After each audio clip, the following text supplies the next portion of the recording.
مسائی بے لوث ہونی چاہیے۔ اگرچہ حضور کی زندگی اس پر گواہ تھی، لیکن اس کے باوجود حضور کی زبان سے یہ بات کہلوائی گئی، اے محبوب تم ارشاد کر دو، اے لوگو میں تم سے تبلیغ دین کا کوئی صلہ نہیں مانگتا، تمہارے تک جو پیغام پہنچایا، تمہیں دین دیا، اس پر کوئی اجر نہیں مانگتا۔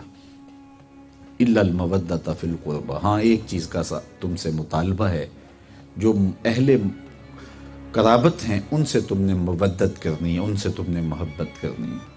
قربا کا ایک معنی حضور کے قرابت دار ہیں، یعنی اے لوگوں میں تم سے تبلیغ دین کا کوئی صلہ نہیں مانگتا، لیکن میرے قربا سے تم نے پیار کرنا ہے۔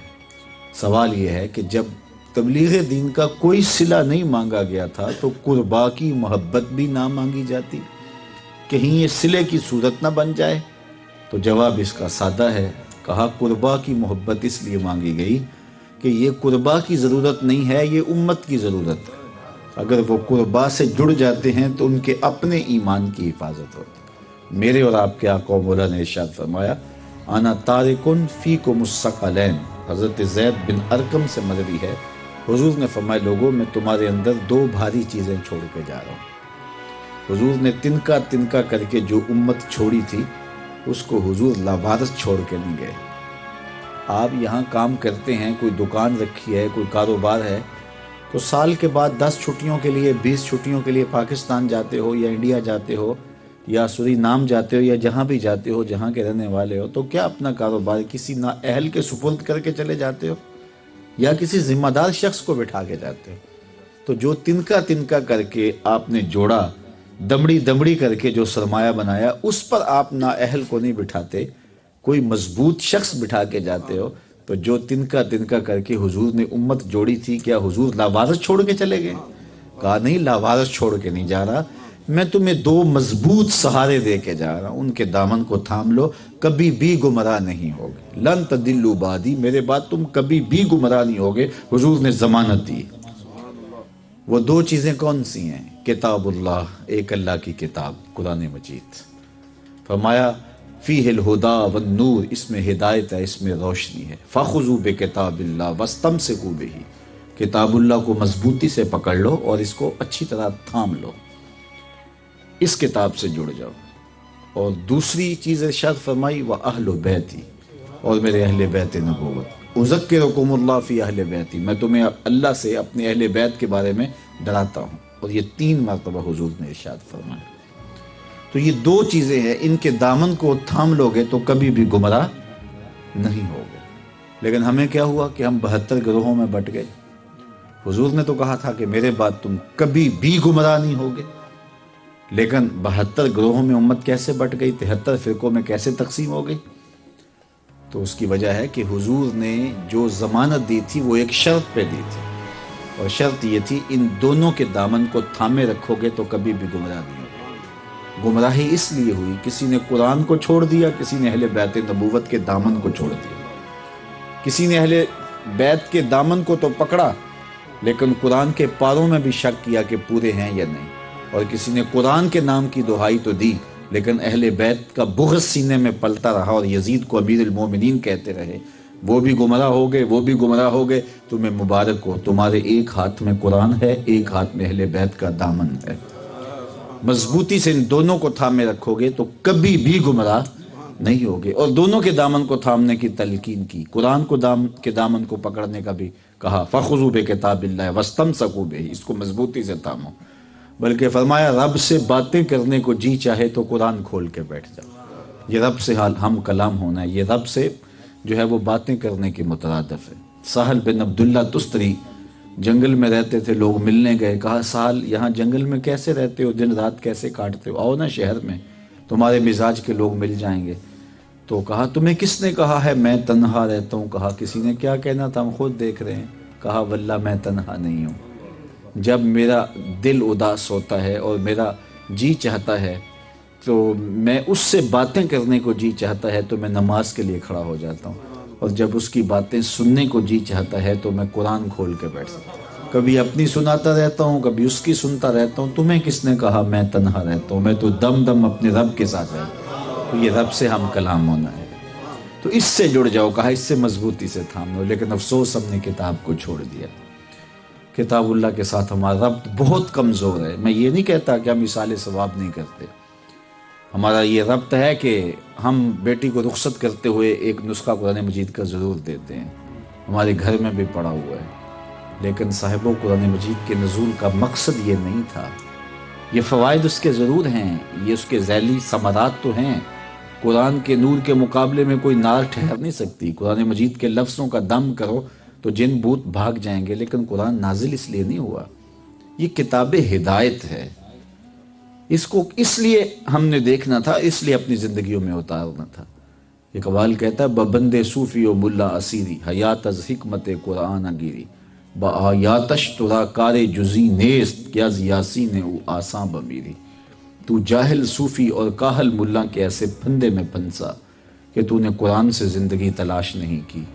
قرآن کی آیتوں سے تجھے صرف اتنا سروکار ہے، جب تیرے بوڑھے کی روح اٹک جائے تو سورہ یاسین لے کے بیٹھ جاتا ہے کہ اس کی روح آسانی سے نکلے۔ اقبال کہتا ہے اس میں کوئی شک نہیں، اس کی روح آسانی سے نکلتی ہے، لیکن افسوس کا پہلو یہ ہے کہ تو نے قرآن سے بھی مرنا ہی سیکھا، کاش قرآن سے جینا سیکھ لیا ہوتا۔ اس کا ایک ایک حرف زندگی دیتا ہے، اس کا ایک ایک لفظ حیات آفری ہے، اس سے تو نے زندگی کی راہیں تلاش کر لی ہوتی۔ یہ کتاب زندہ ہے، تو اس کتاب سے ہمیں جڑنا چاہیے۔ اور دوسرا فرمایا وہ اہل بیتی، اور میرے اہل بیت کی محبت کا درس بھی دیا، اور حضور کی زبان سے خود ان کے فضائل بھی بیان ہوئے اور ان کے ساتھ محبت کی تحریص بھی دلائی گئی۔ اسامہ بن زید رضی اللہ تعالی عنہ روایت کرتے ہیں کہ میں ایک دن حضور کی خدمت میں حاضر ہوا، شام کا وقت تھا، تو حضور علیہ السلام کی عادت عشاء کے بعد فوری جو ہے وہ استراحت فرمانے کی تھی، تو رات کا ایک پہر گزر گیا تھا، مجھے کوئی حاجت تھی، صحابہ اپنی حاجتیں لے کر کے حضور کی چوکھٹ پہ جایا کرتے تھے۔ یہ فتنہ بعد میں پیدا ہوا، نبی سے نہیں مانگنا چاہیے، پہلے لوگ جھولیاں پھیلا پھیلا کے اس چوکھٹ سے مانگا کرتے۔ ایک تو یوں تے ہیں میری آساں دا سہارا، دس کنوں کراں جے تینوں نہ کراں یاد۔ تو حضور کی چوکھٹ پہ حاضر ہوا، فی بادل حاجہ، مجھے حاجت تھی حضور سے۔ حضور کی دہلیز پہ صحابہ دستک نہیں دیتے تھے، دہلیز کے ساتھ لگ کے بیٹھ جاتے، درود پڑھتے رہتے۔ حضور خود آتے تو حاجت کہتے، لیکن ناگزیر ہوتا تو پھر ہاتھ کی انگلیوں سے، پوروں سے دستک دیتے۔ اس کا مقصد حضور کے ادب میں مبالغہ تھا۔ اللہ اکبر، یہ ان کی تعظیم تھی، ان کا تکریم تھا، ان کی تکریم کا انداز تھا۔ میں نے پلکوں سے درے یار پہ دستک دی ہے، میں وہ سائل ہوں جسے کوئی صدا یاد نہیں۔ کہتے حضور کی بارگاہ میں عرض کیا، حضور تشریف لائے تو میں نے حاجت کہی، حضور نے پوری فرما دی، لیکن ایک منظر میں نے دیکھا کہ حضور نے جو چادر لی ہے، بکل کی ہے چادر کی، اس کے اندر کچھ ہے۔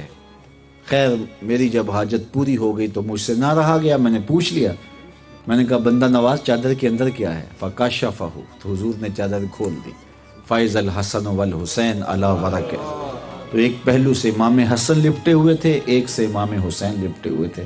کہا یہ میرے بیٹے ہیں، یہ میری بیٹی کے بیٹے ہیں، اے اللہ میں ان سے پیار کرتا ہوں، تو بھی ان سے پیار کر، جو ان سے پیار کرے اس سے بھی پیار کر۔ تو یہ محبت کا درس دیا، یہ پیار کا سبق دیا۔ اللہ اکبر۔ اب دیکھیے فضائل و مناقب بھی حضور کی زبان سے۔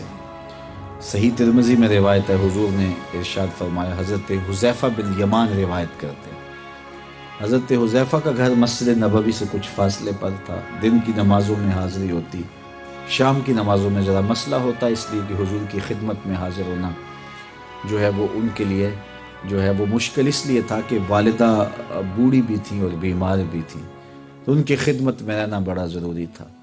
تو کہتے ہیں ایک دن میں اپنی ماں سے اجازت لی کہ امی اگر آپ اجازت دیں تو میں حضور کی خدمت میں جاؤں اور مغرب کی نماز پڑھوں اور پھر حضور سے اپنے لیے اور آپ کے لیے بخشش کی دعا کا عرض کروں۔ لالچ بڑی اچھی تھی، صحابہ جانتے تھے حضور کے ہاتھ اٹھ گئے خالی نہیں موڑے جائیں گے۔ بیٹے جاؤ، میں اجازت دیتے، چھٹی دے دی۔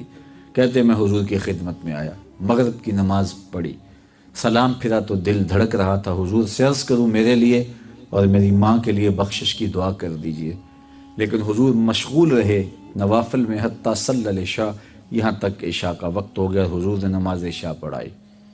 سلام پھرا تو میرا دل پھر دھڑک رہا تھا کہ ماں سے ایک نماز کی چھٹی لے کے آیا ہوں، نمازیں بھی 2 ہو گئی ہیں، ماں نے جاتے ہی پوچھنا حضور سے میرے لیے اور اپنے لیے بخشش کی دعا کروائی تھی تو کیا جواب دوں گا؟ تو چھٹی تو پھر بھی کبھی چاہیے۔ اتنے میں حضور اٹھے اور کاشانہ نبوت کی طرف چل دیے۔ جن لوگوں نے مسجد نبوی کی زیارت کی ہے ان کی نگاہوں میں نقشہ گھوم گیا ہوگا کہ حجرہ عائشہ کا مصلی رسول سے فاصلہ کتنا ہے۔ حضور اٹھے اور تشریف لے جانے لگے۔ اسامہ کو، حضرت حذیفہ کو خیال آ رہا تھا کہ حضور علیہ السلام تو تشریف لے جا رہے ہیں اور میری ماں نے مجھے جاتے ہی سوال کرنا ہے حضور سے دعا کروائی تھی میرے لیے اور اپنے لیے بخشش کی تو کیا جواب دوں گا؟ تو وہ بھی حضور کے پیچھے چل پڑے۔ بس کوئی رفتار تھوڑی سی تیز ہو گئی، فسمع صوتی، تو حضور نے میرے قدموں کی آہٹ سنی۔ تو حضور نے رخ پھیرے بغیر فرمایا من ھذا، میرے پیچھے پیچھے کون آ رہا ہے؟ پھر خود ہی فرمایا حذیفہ تو نہیں؟ قلت تو نام، میں نے کہا جی حضور میں حذیفہ ہوں۔ فرمایا ما حاجتوں کا، غفر اللہ لک ولأمک، اللہ تجھے بھی بخش دے، تیری ماں کو بھی بخش دے، کیا کام ہے؟ اللہ تم دونوں کی مغفرت فرمائے، کس کام آئے ہو؟ تو کہتے ہیں جو کام ہے وہ جنبش لب سے پہلے ہو گیا۔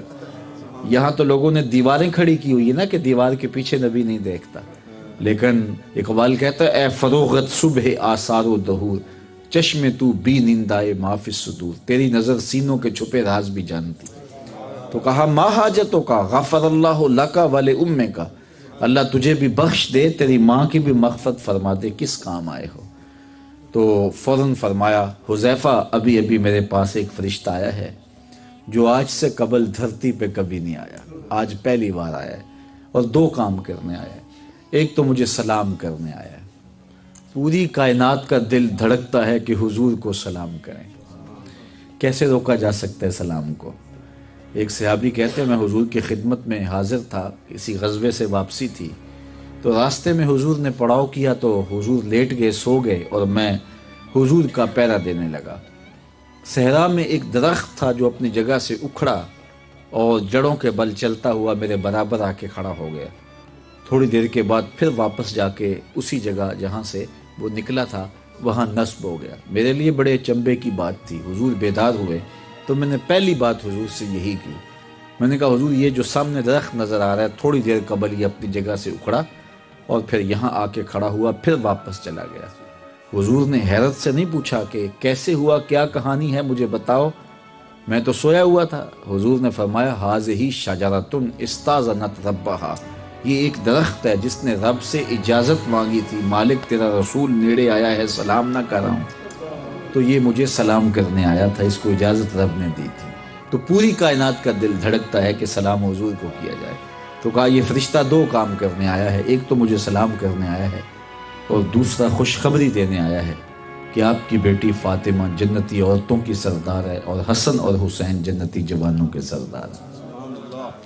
تو ان کے فضائل بھی بیان کیے، ان کے مناقب بھی بیان کیے۔ تو کہا قرآن کے دامن کو بھی تھام لو، اہل بیت کے دامن کو بھی تھام لو۔ یہاں ایک سوال کھڑا ہوتا ہے اور وہ یہ کہ کیا قرآن کافی نہیں تھا کہ اہل بیت کے دامن کو تھامنے کی بھی تلقین کی گئی؟ سادہ سا جواب یہ ہے کہ ایک ہوتی ہے تھیوری، ایک ہوتا ہے اس کا پریکٹیکل۔ اگر اسلام کی تھیوری دیکھنی ہے تو قرآن موجود ہے، اگر پریکٹیکل دیکھنا ہے تو کربلا کے تپتے ہوئے ریگزار میں حسین ابن علی کا کردار موجود ہے۔ تھیوری کیا ہے؟ وَلَنَبْلُوَنَّكُمْ بِشَيْءٍ مِّنَ الْخَوْفِ وَالْجُوعِ وَنَقْصٍ مِّنَ الْأَمْوَالِ وَالْأَنفُسِ وَالثَّمَرَاتِ وَبَشِّرِ الصَّابِرِينَ۔ یہ تھیوری ہے نا کہ ہم اپنے بندوں کو آزماتے ہیں، بھوک سے، پیاس سے، جان مال پھلوں کے ضیاع سے، اور جو میرے ہیں پھر بھی صبر کر کے دکھاتے ہیں۔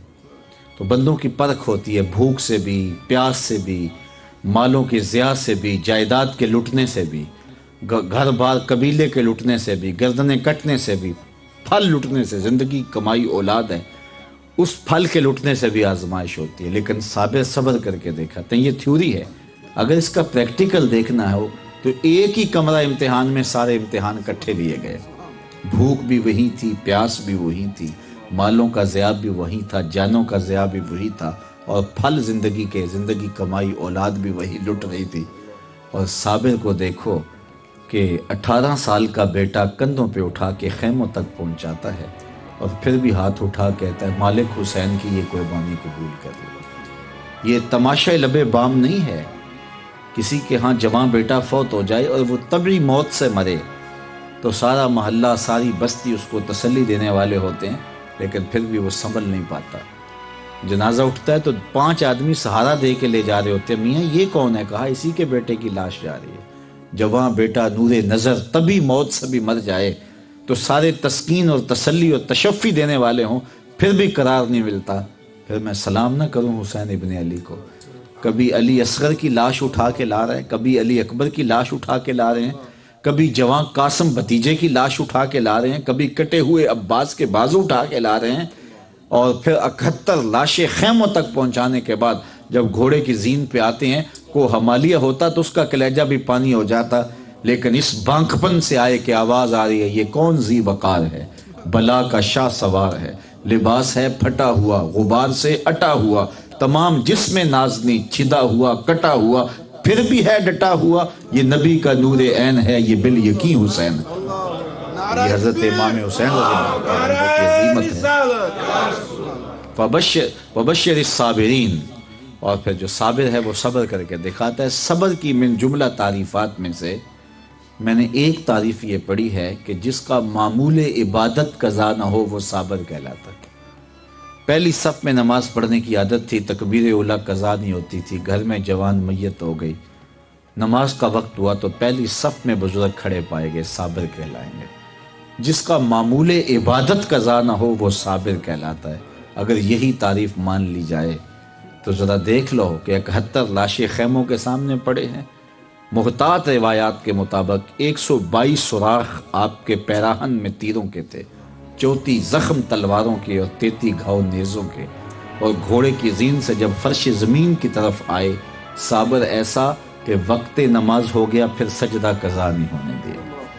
اور آپ جانتے ہیں سر تب کٹا جب سجدے میں جھکا ہوا تھا، دست قاتل نے سر حسین تب کاٹا جب سجدے میں جھکا ہوا تھا۔ عرفات کا میدان تھا، ایک صحابی لبیک لبیک پکارتے ہوئے احرام پہنے حج کو آ رہے تھے کہ ان کی گردن کی ہڈی گر کے ٹوٹ گئی اور موت واقع ہو گئی۔ حضور کی خدمت میں عرض کیا گیا، فرمایا اسے احرام میں کفن دے دو، اور پھر فرمایا قیامت کے دن جب قبر سے اٹھایا جائے گا ملبین لبیک لبیک پکارتا اٹھایا جائے گا، جس حالت میں گیا اسی حالت میں اٹھایا جائے گا۔ یہ قانون حضور نے بتایا نا، تو پھر اس قانون کے تحت حسین ابن علی کا سر قیامت کے دن سجدے سے اٹھایا جائے گا۔ حسین تو آج بھی نماز میں ہے، وہ آج بھی سجدے میں ہے، اور سر انور کاٹ کے نیزے کی نوک پہ چڑھا دیا، اور نقار فتح کے بجائے کہ ہم جیت گئے ہیں، لیکن لشکر یزید سے آواز آئی یہ کیسا سر ہے جو کٹ کے بھی سر بلندی ہے، یہ کٹ کے بھی اونچا ہے۔ اور سر جب نیزے کی نوک پہ چڑھایا گیا تو کٹی ہوئی گردن کا رخ آسمان کی طرف اور پیشانی زمین کی طرف، تو کسی شاعر نے تخیل باندھا، باں کے سر نیزے پہ اور سوئے زمیں ہے روح، یعنی سجدہ ثانی کی ہے آرزو۔ رکعت کے 2 سجدے ہوتے ہیں، ایک سجدہ ہی کیا تھا کہ دست قاتل نے سر کاٹ لیا، تو نیزے کی نوک پہ حسین ابن علی کی پیشانی پر دوسرے سجدے کی آرزو مچل رہی۔ تو یہ ہے جیت، یہ ہے حضرت امام حسین کا صبر۔